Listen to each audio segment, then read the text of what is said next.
Pemangku hajat Ibu Hajah Siti Zuhriyah Ambarawa, keluarga besar Raden Sudirman V.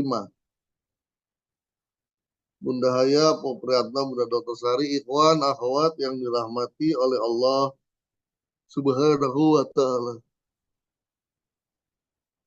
Syekh Abdul Qadir Al-Jailani membahas tentang puasa dalam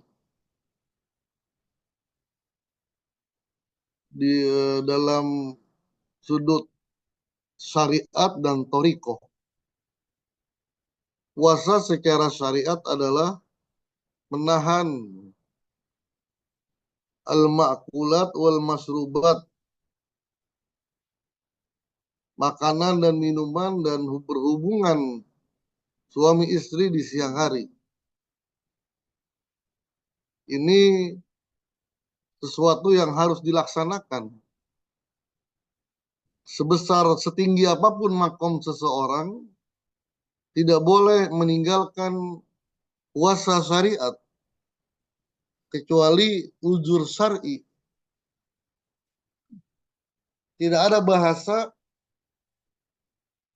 seseorang telah mencapai suatu makom sehingga hilanglah segala kewajiban atas dirinya. Ini sesuatu yang tidak mungkin.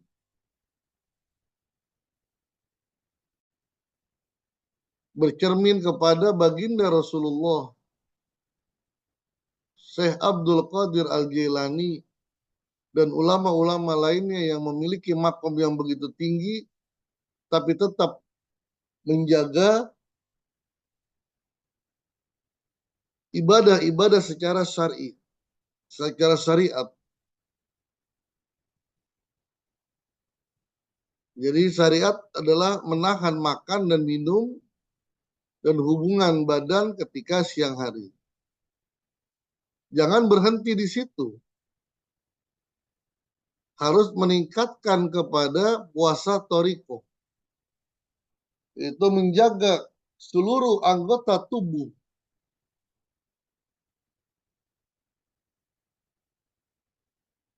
dari hal-hal yang diharamkan, dilarang, dan tercela. Seperti ujub, al-kibru, dan al-bukhl, pelit. Penyakit-penyakit hati. Menjaga mata dari hal-hal yang dilarang oleh Allah. Menjaga mulut untuk mengatakan hal-hal yang dilarang oleh Allah. Menjaga telinga dari hal-hal yang dilarang untuk didengar oleh Allah. Karena kalau hanya melaksanakan puasa syariat, seperti yang pada dikatakan oleh baginda Rasul, rubba saim laisa lahu min siyamihi ilal ju wal atas. Sebagian orang-orang yang berpuasa tidak mendapatkan apa-apa kecuali hanya lapar dan dahaga. Karena hanya luarnya saja. Ibarat rumah luarnya bagus, tapi dalamnya banyak yang bocor, banyak yang sudah dirayap, kena rayap, dan sebagainya. Dari luar bagus, seperti mobil dari luar bagus, tapi onderdilnya sudah harus banyak yang diganti, jalannya, dan sebagainya. Jadi harus luar dalam. Kemudian puasa syariat itu muakkad.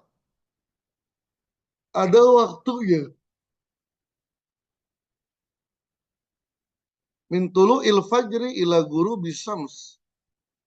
Dari terbitnya fajar sampai terbenamnya matahari. Jangan kurang, jangan lebih. Kalau kurang, batal puasanya. Kalau lebih, makruh. Bahkan ibadah puasa yang dikategorikan ibadah yang baik, tapi ada yang terlarang. Kenapa? Karena dilakukan di waktu yang tidak boleh. Seperti misalnya ketika hari raya Idul Fitri dan Idul Adha, hari tasyrik. Dan ibadah-ibadah syariat ada takarannya, ada peraturannya yang tidak boleh dilaksanakan meskipun itu baik. Seperti ibadah sholat. Ibadah sholat itu baik, tapi bisa menjadi tidak baik ketika dilaksanakan di bukan waktunya atau di waktu yang terlarang. Seperti misalnya setelah sholat subuh dan setelah sholat asar. Kecuali sholat yang ada sebabnya. Misalnya tahiyatul masjid, sukril wudu, itu boleh. Itu puasa syariat, ada takarannya, ada waktunya. Berbeda dengan puasa thariqah, menahan segala anggota tubuh dari hal-hal yang diharamkan, itu tidak ada waktunya. Terus sepanjang hayat, sepanjang hayat. Tidak ada, sekali lagi tidak ada orang digugurkan dalam kewajiban syariat. Yang ketiga, berbuka puasa secara syariat adalah dengan guru bisams, terbenamnya matahari. Kalau puasa thariqah, berbukanya adalah indalika irabbi, ketika berjumpa kepada Tuhannya, kepada Allah. Itulah iftarnya thariqah.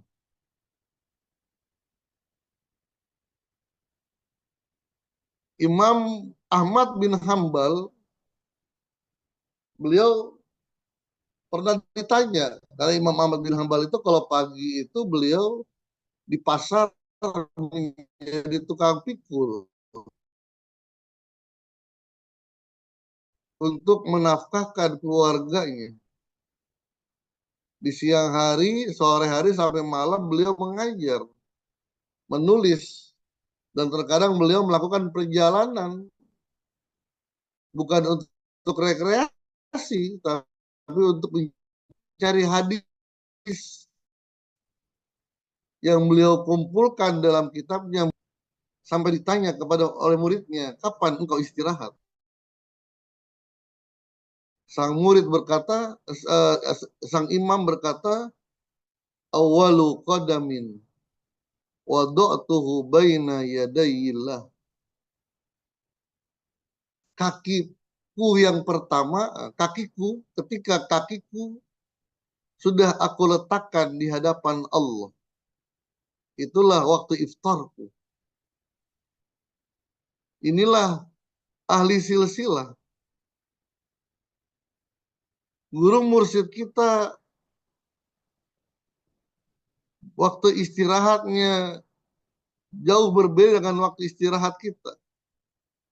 Beliau diam tapi otaknya berputar, memikirkan segala kemaslahatan orang lain, bukan kemaslahatan dirinya. Kemaslahatan ikhwan, bahkan kejayaan negara Indonesia. Belum ibadahnya. Kapan istirahatnya? Nanti ketika sudah berjumpa dengan Allah Subhanahu wa Ta'ala. Dan ternyata itulah yang membuat seseorang menjadi kuat.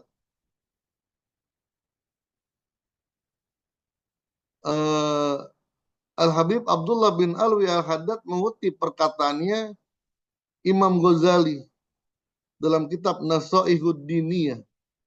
Itu di pembahasan terakhir tentang qasrul amal.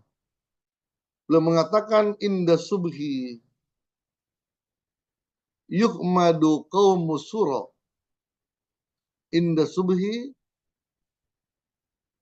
yahmadu qaumus sura. Di waktu subuh, ketika waktu pagi datang, maka mereka-mereka yang melakukan perjalanan di malam hari begitu bahagianya melihat melihat matahari sudah terbit.